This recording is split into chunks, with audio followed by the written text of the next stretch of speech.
What's up, guys? Welcome back to my channel. I'm Anik, I'm a classical pianist, and today we are going to continue the stage topic. If you've missed the last video about the 3 players on stage, you'll find the link somewhere up here. Today we are going to talk about the main differences between a concert grand piano and my practicing piano. And therefore I asked the Kreissparkasse Böblingen to use their concert hall and their beautiful concert grand piano, which is a Bösendorfer Imperial, to demonstrate the difference between this Imperial and my Yamaha C2. So let's get started.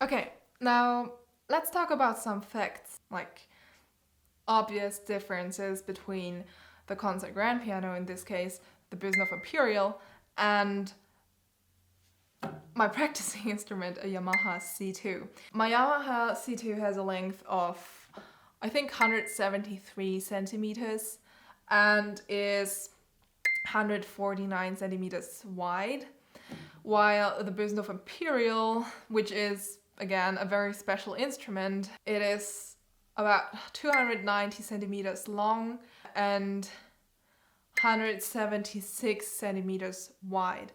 So this is something very special about it because, you know, my normal practicing instrument has 88 keys, and every normal instrument should have at least 88 keys, but the Bösendorfer Imperial has 8 full octaves.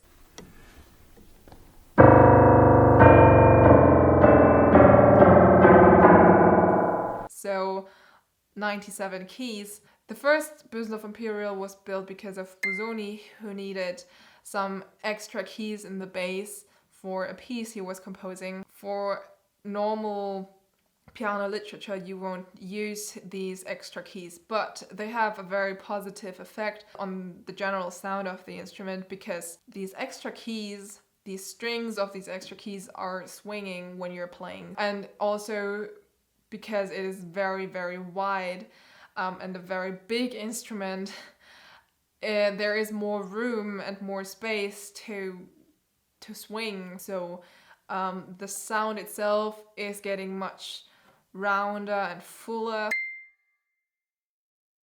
The bigger the instrument gets, the more weight you have to move, you know? When you're creating sound, you're actually moving the instrument, so it is shaking the whole instrument, the wood is shaking, and the more wood you have to shake, the more energy you have to put into it. So a bigger instrument will give you more possibilities, especially if it is a high quality instrument such as the Bösendorfer Imperial or a Steinway D. So on the one hand, you have more possibilities for your dynamical range, but on the other hand, you have to deal with it, because if you don't put enough energy into it, if you don't have enough power for it, you can't really keep up with the instrument itself, and the instrument won't let you play, or at least it feels like it won't let you play, and you will have to find a solution how to get along with the instrument.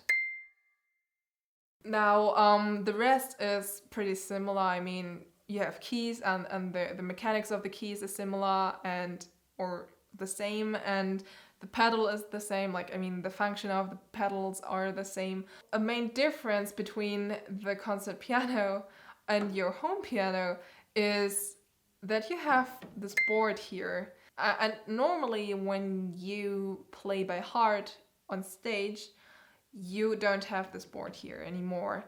And especially not like this. So When I'm practicing at home and I have the board like this, I don't really hear the sound like it is because the board is between my ears and the strings. So this is point number one. Point number two is that my piano is always closed, or most of the time closed when I'm practicing, because it's just getting too loud in a small room, while your concert instrument is normally opened. So when you're practicing at home and trying to prepare yourself for the stage, put out this board from time to time and open up your piano. But as the piano gets very, very loud, you should not do this too often because it's going to damage your ears. Now, I think we should just listen to some examples.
Now, as pianists, we normally have the problem that we always have to play on different instruments. At home, I have to play on my practicing instrument. In the lesson, I'm playing on another instrument. In concert, I'm always playing on other instruments. So all the time I have to deal with a new instrument, and every instrument has its own personality. Sometimes I feel like the instrument wants exactly the same as I want, and it feels like there are no limits for both of us together.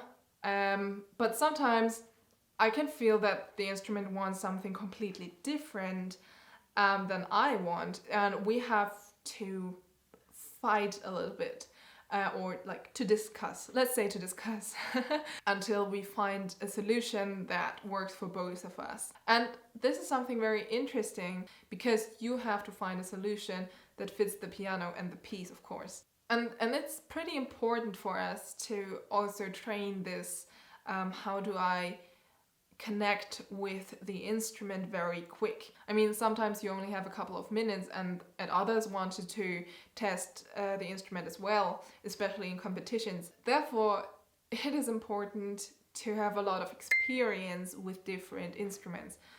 The more experience you have, the easier it will get to find and to hear what the instrument wants. Therefore, you don't always have to try different concert brands. It's enough if you just play on different pianos. It can also be a bad piano, because every experience is a good experience. I hope you enjoyed this video. Do you have any favorite piano brands that you love to play on? Or would you say it does not really matter which piano brand it is? As long as it has at least 88 keys, I can work with it. Please just put it in the comments down below. Don't forget to subscribe and hit the bell. See you in the next video. Bye.